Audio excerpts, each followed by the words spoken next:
Hello guys, what's up? This is Shark talking. Welcome back to my channel. Today's video is about something that a lot of people were asking me for. I didn't have the time to make it, but I do now. I was just trying to also understand how most of these weapons work and also how elemental damage work, and I made a video about it. And I don't know if I will release it sooner or later than this one. So the video from today is about which weapon you should evolve to Legendary Evolution. Why is that? Because a lot of people now can make one because they purchased the 40 legendary rainbow stone from the pack that we had when the game got this pack after the maintenance. This pack was very good because there was a very good value on it. With 10,000 gems you were getting 10 embers, 10 silver tickets, and also 40 legendary evolution stones. The legendary evolvable weapons will play a harder part in the future because of the new PvP mode. They also work well with the actual PvP mode and will help a lot of people reach max damage without having a lot of party assist to cover for it. But well, the thing is, the best way to try to understand how the best weapons you have to evolve, we have to give a look on the list. Well, most weapons are still available for people to get, and they are these are the weapons that you can get from the normal summon right now. So these are the weapons that you can get from the banners. None of these are limited. Besides the weapons from the new Final Fantasy Record Keeper collaboration, they are limited. If you don't get them to the max, you won't be able to evolve them in the future because they won't appear anymore. So with these weapons that you have, if you purchase this pack, the LA Evolution set, you will probably try to understand your better options. And with this video, I hope I can show you the better options and allow how to evolve your weapon. Before we will have to talk about this, you need this 40 legendary evil stone that you can get from the pack. You also need this weapon to be maxed, limit broke to the max, level 65. To be precise, and you also need the action skill level to be maxed. This is the hardest part, to have the action skill on max. You have to get your weapon and also 4 copies of it to get it to the max action skill level 5. And there's no other way for you to upgrade your action skill level without a duplicate of your own weapon. There's no material to do this for you. So most of the time people get weapons to the max because of a Hall Assault, especially because there's a guarantee of the same weapon or also 5 free ones that we can get to the max. But some people also get a lot of duplicates when summoning for characters. They also come with weapons in their banners. So this information may help you. We don't have many weapons, and we will be starting with staffs because the staffs is actually the easiest one for me to recommend you guys. Before the 2 new weapons from the Final Fantasy Record Keeper collaboration, we only had 4. We only had 2, now we have 4.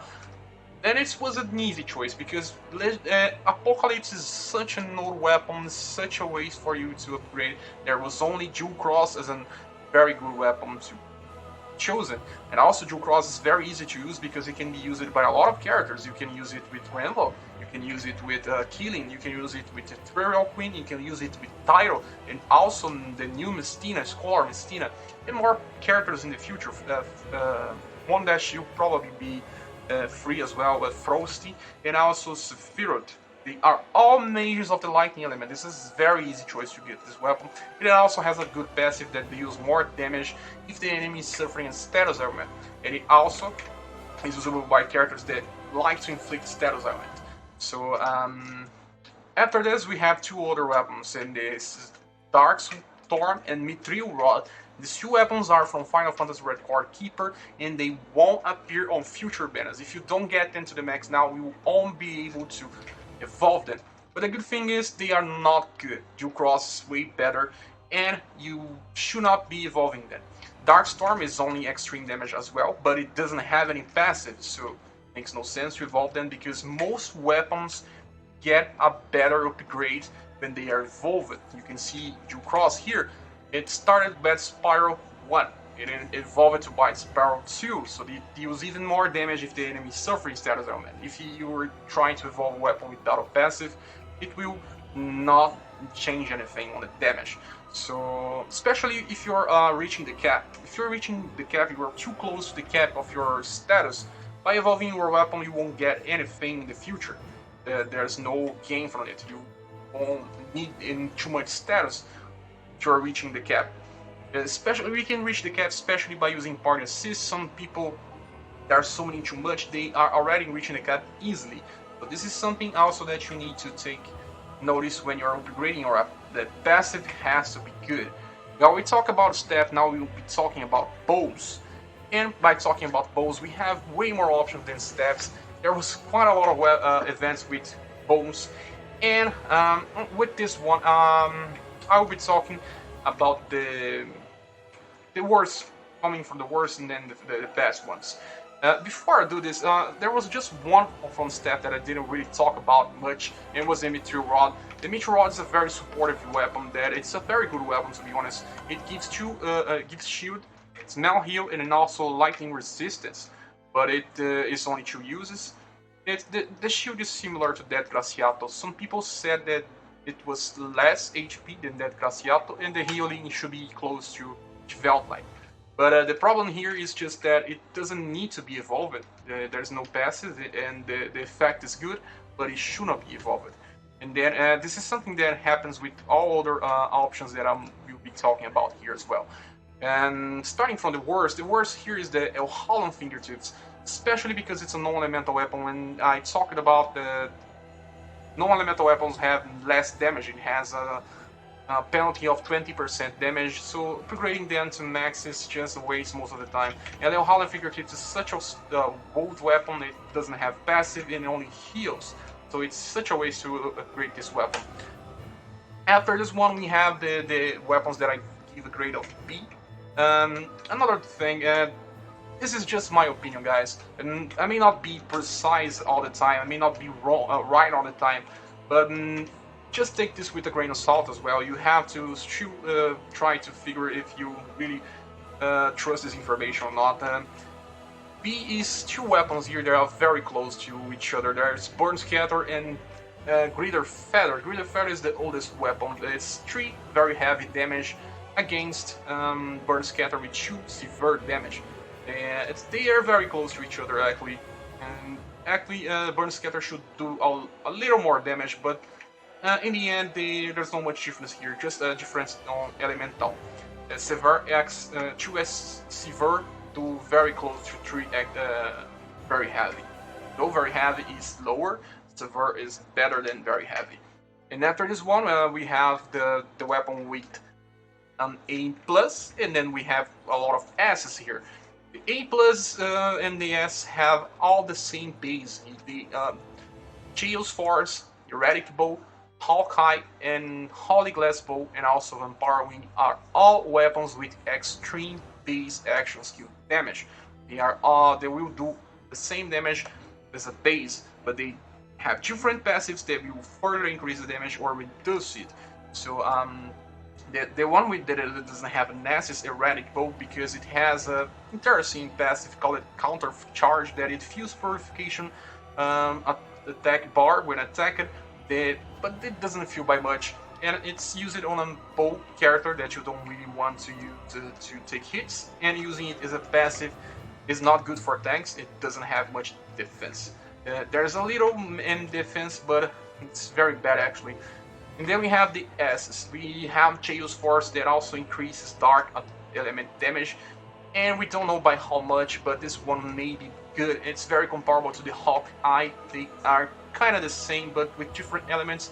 Hawkeye evolves to Flame Aura 2. I have the information about on Wiki that it says the Dark Aura doesn't evolve, but maybe it does, it's just not there. And they are better because they have increase on the elemental damage. And we all know that in Ice Enchantment Large is 7% now. Increase is not much, but I think that Chaos Force and Hawkeye have more than 7%, because the name is different. And after this one, we have Holy Glass Bow, Vampire Wing, and these 2 weapons have the same base, but the Holy Glass Bow is better for nuke, but it was limited. It was belonging to the Bravely Default event. We won't have it anymore if you don't have it If you still have it, it's a very good weapon. It especially gives more status to Rine, but if you don't, you wasted your chance. You have also Vampire Wing, and Vampire Wing was from the Halloween event, and the Halloween event already ended. We don't have it on banner anymore. Maybe it will come back. It's actually good because it gets stronger if you're getting damaged, and a lot of fights you just get damage anyway because there's AoE damage. It's not exactly as good to be used on tank. But okay, it was good for Halloween out here because he was trying to be a tank, but being a bow user, it was a little funny, but at least he had nice attacks. So after we talked about bow, we can talk about swords. And swords are way better because there's a lot of choices for you to have. And starting from the worst to the best again. The worst of them all are two weapons. The first one is Cecil's Youth, and this weapon is bad because it's non-elemental damage. And non-elemental damage has 20% the damage penalty, and is also only very half damage, and it only deals more damage to airborne enemies. It's not good. After that we have Primrose Fan with also the grade of P, because it simply has very small damage. It's the worst damage possible, and the debuff is the most important thing about the weapon, and it doesn't need to be evolved. It's one of these weapons that doesn't need it. Okay, so after the D's we have a C, and it's Desperate.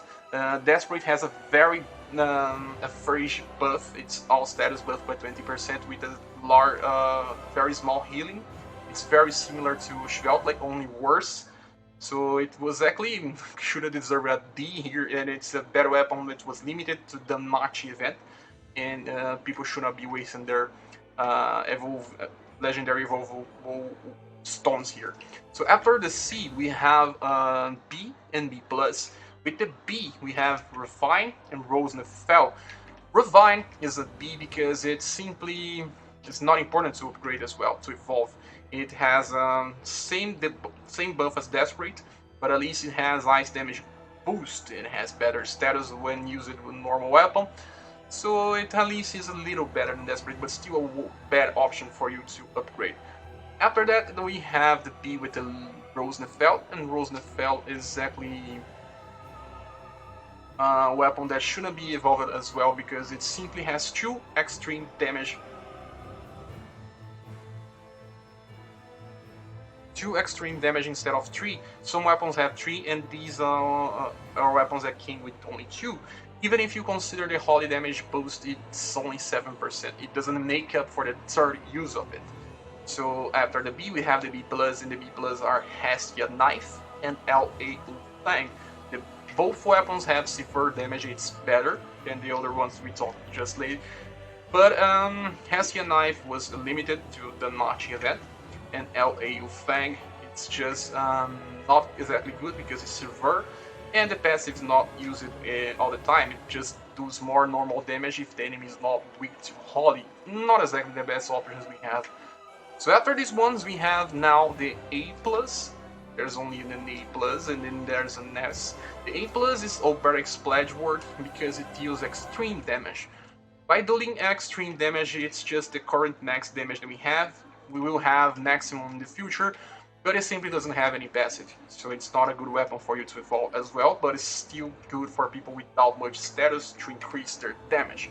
After the A+, we have now S, and there's 2 S's, and it's the best part of this list.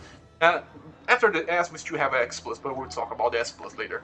The S here we have Avenger's Word and Dead Graciato, and they are awesome weapons, very awesome. And I wish I had Avenger's Word, but I don't. Avenger's Word has a passive that draws more enemy attacks, very nice, and 3 times extreme damage. It draws more enemy attacks, is a very good option for people that uses tanks. And especially tanks in the future will draw even more enemy attacks by using it. And if we don't really exactly need to make it a legendary evolvable weapon, but still it's very good. You can use it as a main, and if the content doesn't need dark damage, you can still use it as a sub-weapon, and it will work well with your tank, or even with your another character that is an off-tank. After the LA Avenger's Word, we have the LA Dead Graciato. And it's a very, very awesome weapon that will stick with us for quite a lot of time. It was given for free, a lot of people can. evolve this weapon because they have it maxed. And that Glaciado is simply awesome. It heals very large amount of health, and it has the very awesome shield that is very useful for surviving nukes. A lot of super bosses are only beatable because we have that Glaciato. And after this, we still have 7% lightning damage boost. And after that, still 15% buff if the Purification Gauge is 1 or plus. This only happens if you evolve the weapon. The 6-star version of it only increases 7%. It's more than double. And it's very important because even if you're not using this weapon in the future as a main weapon, you still have this Valkyrie using it as a sub. But the Valkyrie will be halved. It will trigger half of the time. But it's still good. It's something that we don't have that many weapons good to use as a sub, and this one is very good. You get half the value from the lightning damage and half the attack value most of the time. And the last weapon, the X Plus, is Solo Atix. The passive is not actually that good because it's only a 15% damage increase if you're suffer on status augment. Just hope that is poison because it's the last words of them all. But actually, it doesn't matter that much. But the base damage is selling that it's extreme, but on Japanese version it was maximum, the highest tier for damage on Japan. The developers said that they will reverse these weapons that were nerfed to their original values in the future, so this weapon is good because of it, just because it has a better base damage. But in a long road from now, if we can get to the max cap without relying on legendary evolvable weapons, this one will not be even as good as that Glaciato, but the elements are different. And LA Solo 8 is still very good option, especially if you have Valkyrie Hakurai. You know that all these weapons that I'm talking about still depends on if you have the character that can use it properly or not. Well, the last weapon is Greatswords, and we'll talk about it now. The Greatswords are a little different. Let me just mess up with this here. It's the image is not exactly as I wanted it to be. Okay. We have less than swords, but still quite a good options here. Starting from the worst to the best, we don't have that many bad options here. The worst being ScherBR Missile Tank and Whirlpool Shade. Some people won't argue with me because ScherBR Missile Tank is actually very nice, and there's a lot of people still using Whirlpool Shade. But actually, Whirlpool Shade is very old. It deals severe damage only 2 times used. It's only one enemy that can use everyone, and it's only 7% ice damage boost because of the ice enchantment large. It's just good because we had Creation Valkyrie to use with it, but after some time it will be weaker as time goes on. And we also have now Blastocrat that is better because it has better passive, better action skill damage, so there's no reason for you to upgrade your Whirlpool Shade unless it's like your only option here. And after the beast, we still need to talk about ScherBR Missile Tank. It's non-elemental damage, so it has 20% damage penalty, and at least it has a good passive. It do 5% critical hit chance. It's very good, even if you're using it as a sub. But the base is still very heavy. And if you have 5 copies of it and you got it to the max action skill, you can still use it very well without evolving the weapon. I don't think it's worth to evolve this weapon. After the Bs, we have now an A and B+. Let's just talk about the B+. B+ is the Elves War, the weapon from the last Valhalla Assault. This weapon here is very good actually, but not exactly for action skill damage because you only use it 2 times, it's extreme. Okay, it is only 2 times. It tries to compensate it by giving Dark Enchantment large, but it's only 7% increase in damage. It doesn't make it work. After that, we have now to talk about the A. There's only an A+ here, is the Blastocrat. Blastocrat didn't get an S just because it has a bad guard hate. It's trying to be a sword for a tank, but it's not good for a tank. But it's not a bad weapon. It's very close to an S. It's just because it the passive increases the resistance to status augments, but the guard hate is bad. So I wish the guard hate was good and the resistance would be better than this way. And it's just damage. So you see. Resistance with damage with low guard doesn't make it much sense to me. But okay, it's not a bad weapon. You can use it, it's way better than Whirlpool Shade. Then after this A+, we have the S's, and the S's are Draconian's Halberd, Nausea Candelabra, and E-Hair. he has exactly one of the best ones here because it has plus 10% damage on the first turn, so it's very useful for people trying to nuke content, especially if you're trying to get a creation of Awakening Planet. She will be coming very soon, I suppose, and she can use this, but you can also try to get her own weapon with her banner, but this one has a very nice damage. Also after this we have the Gnostic Candelabra. The Gnostic Candelabra has the same thing as Jewel Cross, it increases damage dealt to enemies with status element, and if you have anyone in your squad that can inflict status element, this is very nice. After this we have Dragon's Halberd that has a 5% critical hit chances, evolved from 3% on 6 star. It's very good even if you're using a sub weapon. And it's also extreme, all the S's are extreme, even the A plus is extreme. And the other one is Albitora, and Albitora was very common simply because people summoned for Arbiter Hearst and got a lot of copies of Albitora. And Albitora Max is just very good because the passive called False Charge will evolve as well, and the increase in Purified Gouge is nice, I can say. It's very safe to invest because, like I said, the passive is important even if you're hitting the cap already. After Albitora, the last weapon is the Demise Axe, as another Greatsword of the Dark Element, and it's from Kokuyo event. This Demise Axe is still available easily just like Albitora and Sword, but the Demise Axe has exactly maximum action skill damage on Japan. It still say maximum action damage here on my sheet, but it shouldn't be, simply because they nerfed it to extreme. But the developer said that it will just revert back the original values for their weapons, so maybe in the future, not so long future, the Demise Axe is the safest involvement right now. So that's it guys, I just hope this can help you with deciding. Like I said, it's just my opinion, I may be wrong, maybe, but at least it's one more opinion for you to think. I may just upgrade my Dead Graciato simply because I really like this weapon. Leon won't leave my squad sooner. And also when I decide to not use this weapon, I'll still use it as a sub, and it will still perform very, very well. But that's my opinion. What's yours? Please say here in the comments. Thanks for watching this video so far. It had quite a lot of work to make this. I will probably release this version on text so people already can also use it. And this is it. Thanks for watching. Please subscribe if you haven't, and we see each other on the next video. Bye.